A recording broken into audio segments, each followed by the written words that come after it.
साथियों सलाम, नमस्ते, सत श्री अकाल और जय भीम, जोहार।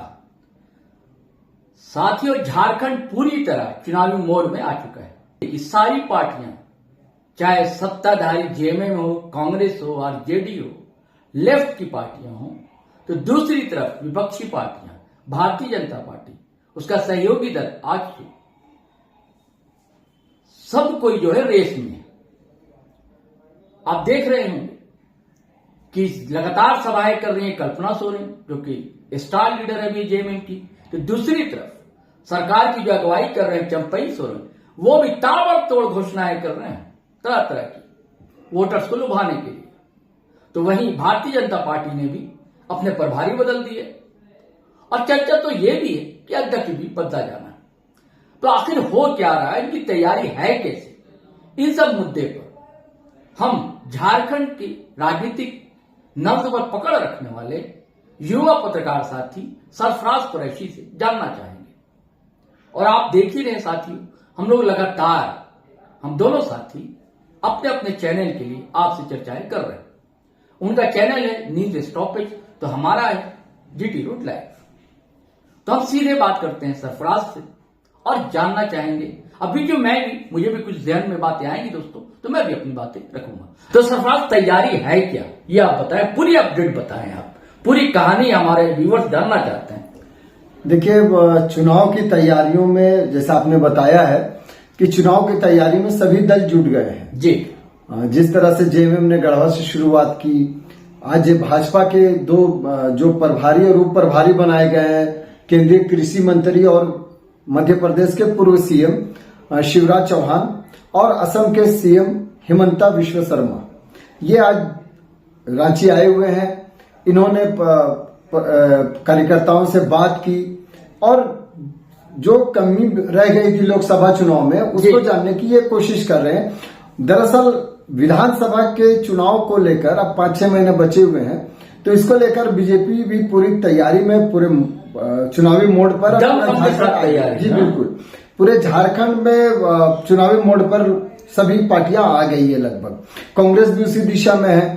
तो कुल मिलाकर कहे कि पक्ष हो या विपक्ष हो, वो पूरी तरह से तैयार है कि किस तरह हमें विधानसभा में सीटें मिलेंगी, विधानसभा में जीत सुनिश्चित हो।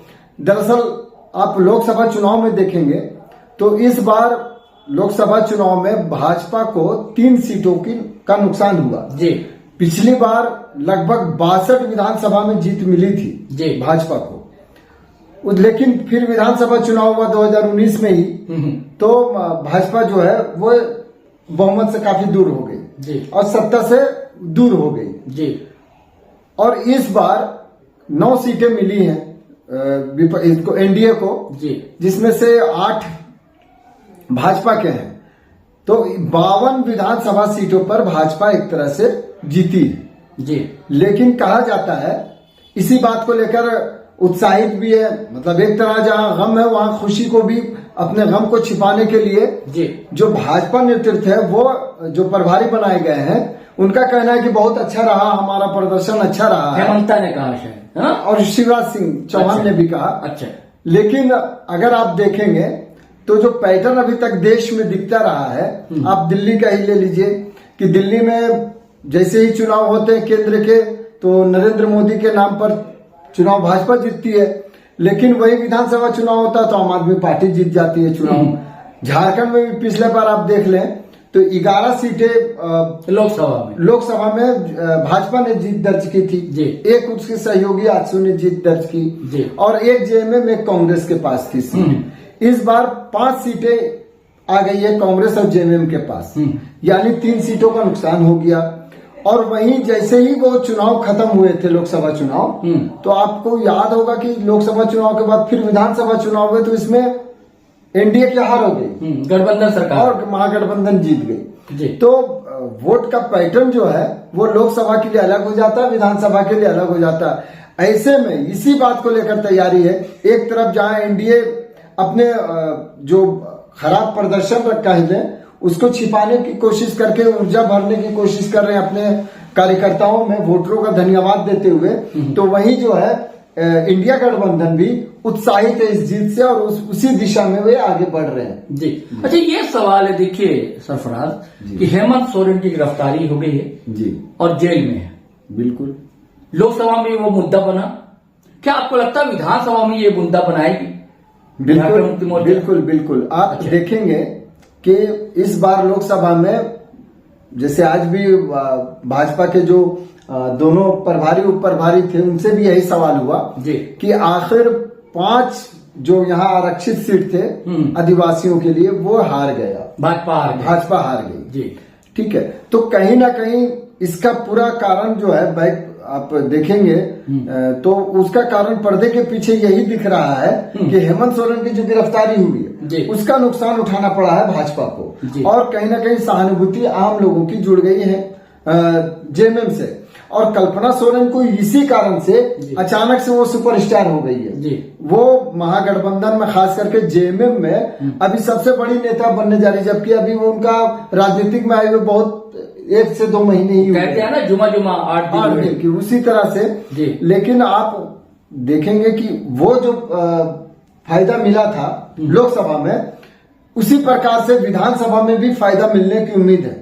यही वजह है कि कल्पना सोरेन ना तो बड़ी बड़ी सभाएं कर रही है लेकिन वो छोटी छोटी सभाओं को करके आम लोगों से जुड़ रही है और अपने पति की अपनी लाचारी वो वोटरों को बता रही कि कैसे एक आदिवासी सीएम को भाजपा ने साजिश करके जेल के अंदर डाल दिया। अच्छा, एक और मुद्दा तो नहीं बनेगा, चुनावी एजेंडा बन सकता है महागठबंधन का।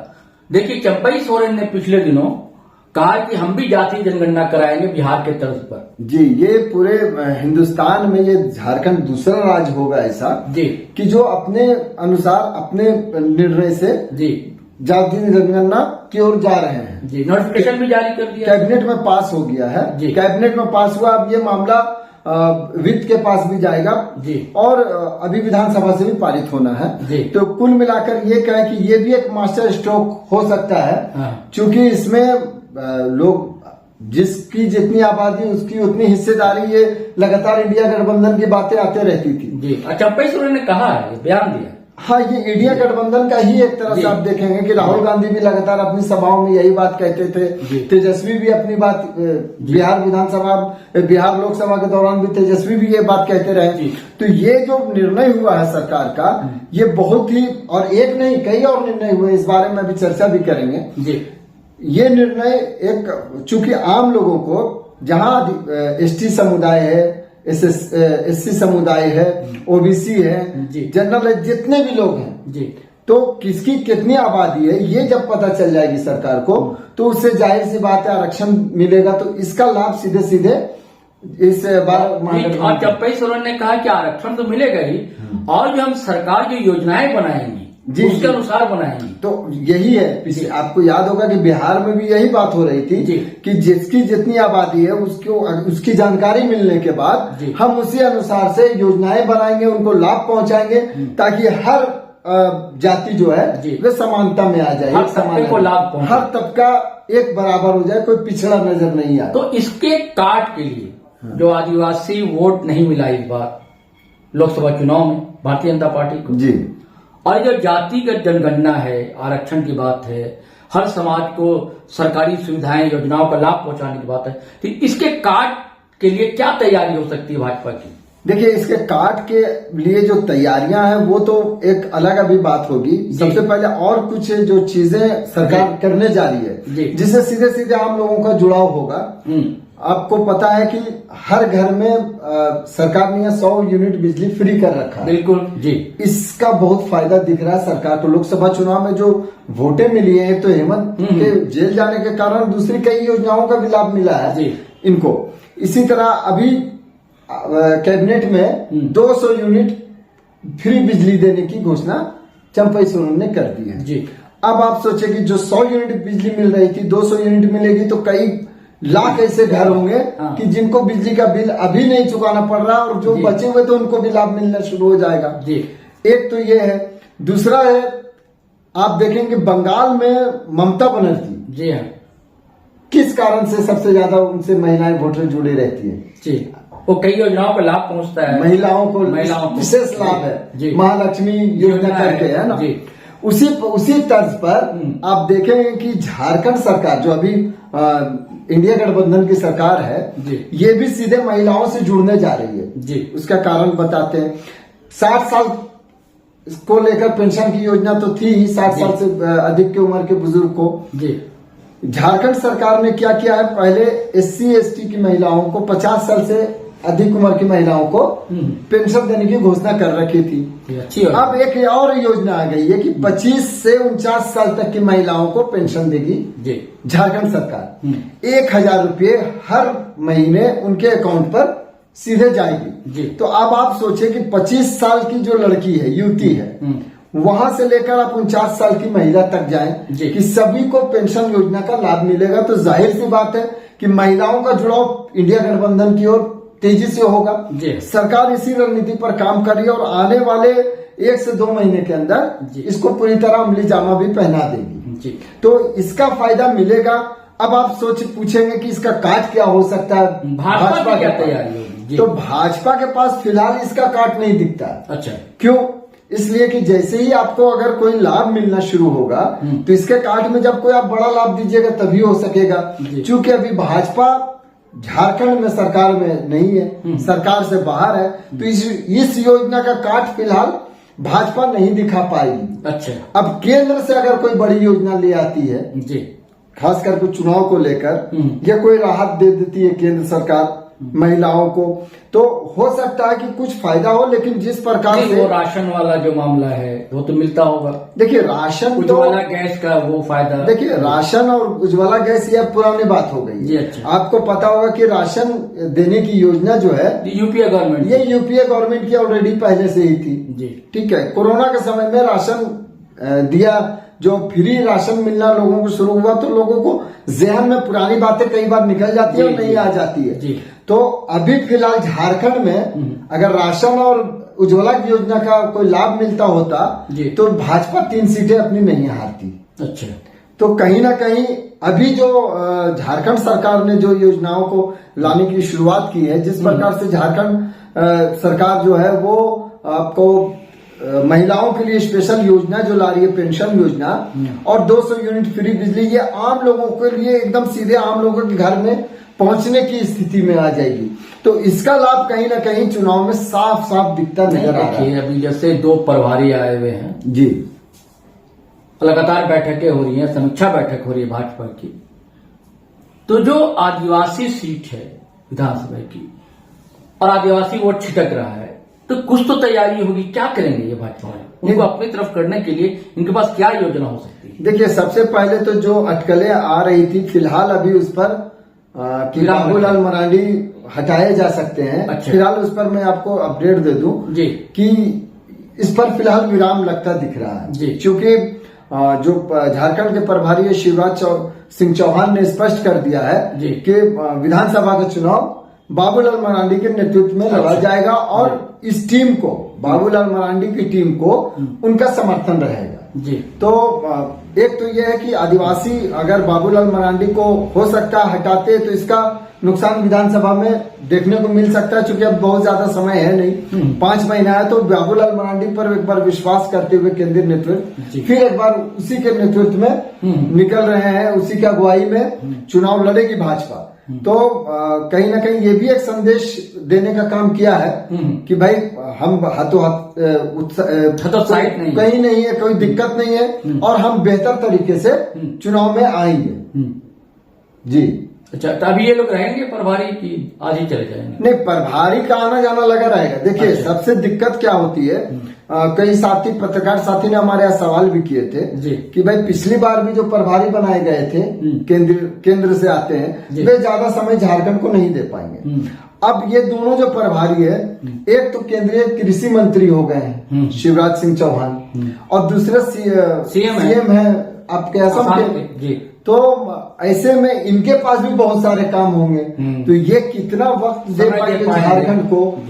और तो ये एक तो ये रहेगा ही कि बहुत ज्यादा समय नहीं दे पाएंगे।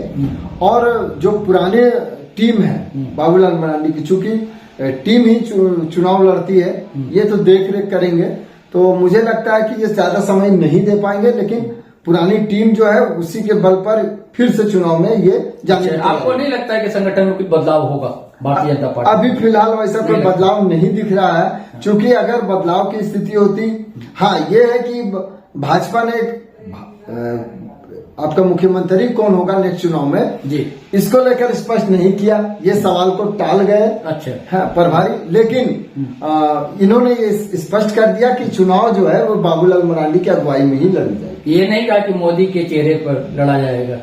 नहीं, वो तो चुनाव में जब भी चुनाव आएगा, अच्छा। आप देखेंगे पूरे देश में जहां भी चुनाव लड़ते हैं तो मोदी जी के चेहरे पर ही चुनाव लड़ी जाती है। बाबूलाल मरांडी के चेहरे पर चुनाव नहीं लड़ी जाएगी, उनकी अगुवाई में लड़ी जाएगी। अच्छा अच्छा। जैसा एक कयास लगाया जा रहा था कि शायद खराब प्रदर्शन के कारण बाबूलाल मरांडी को हटाया जा सकता है, लेकिन अब ऐसा नहीं दिख रहा। जी जी। तो चलिए साथियों, ये सिनेरियो था भारतीय जनता पार्टी, जेएमएम, कांग्रेस की चर्चा नहीं सरफराज, कांग्रेस की क्या तैयारी चल रही है? देखिए कल शायद बड़ा प्रदर्शन किया था, कल परसों नीट को लेकर। हाँ देखिए पूरे देश में कांग्रेस नीट को लेकर लगातार हमलावर है जी। उसी तरह से राज्य में भी प्रदर्शन किया गया था जी।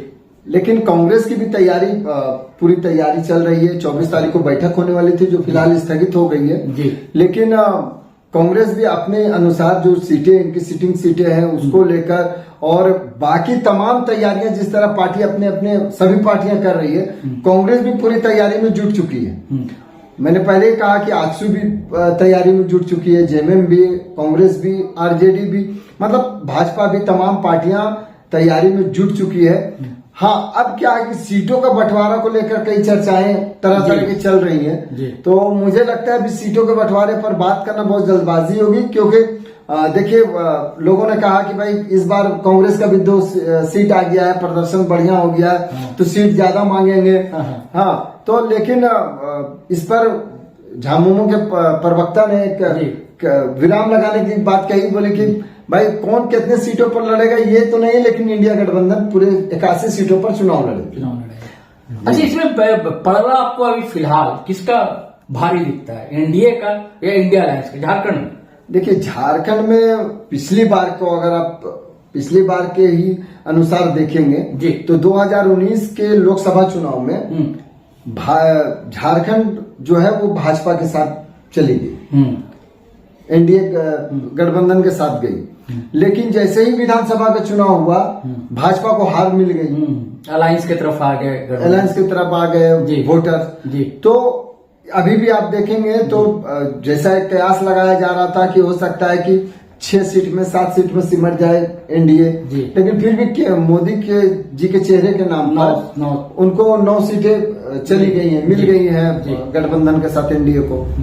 तो ऐसे में ये कहना अभी बहुत कठिन है कि किधर किसको पलड़ा भारी है, क्योंकि अक्सर मैंने बताया ना कि केंद्र की तरफ, केंद्र के चुनाव में भी, लोकसभा चुनाव में अक्सर लोग चले जाते हैं केंद्र के साथ में, और जैसे ही विधानसभा चुनाव होता है लोकल मुद्दे होते हैं, लोकल मामले होते हैं। क्योंकि आदिवासियों का सबसे बड़ा मामला सरना कोड का है, उस पर भी जो है शिवराज चौहान से आज बात हुई, तो उन्होंने साफ साफ कोई जवाब देने के बजाय कहा कि जल्द ही इसका जवाब मिलेगा।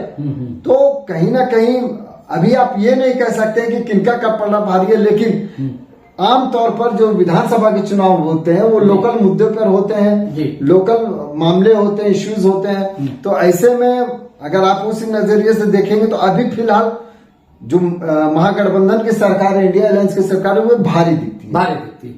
चलिए, सरफराज का कहना है कि इंडिया अलायंस यानी कि महागठबंधन की जो सरकार है उसमें जो धड़े हैं उनका पलड़ा एनडीए के धड़े से भारी दिखलाई देता है। अब आगे क्या होता है, कुछ ही महीने बाद चुनाव है और हम चर्चाएं लगातार साथियों करते रहेंगे।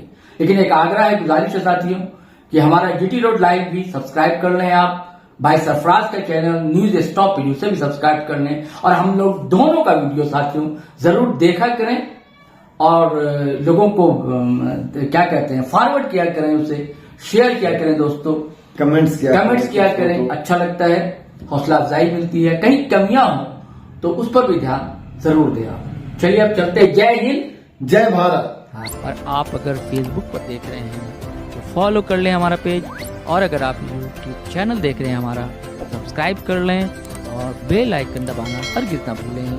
धन्यवाद, शुक्रिया।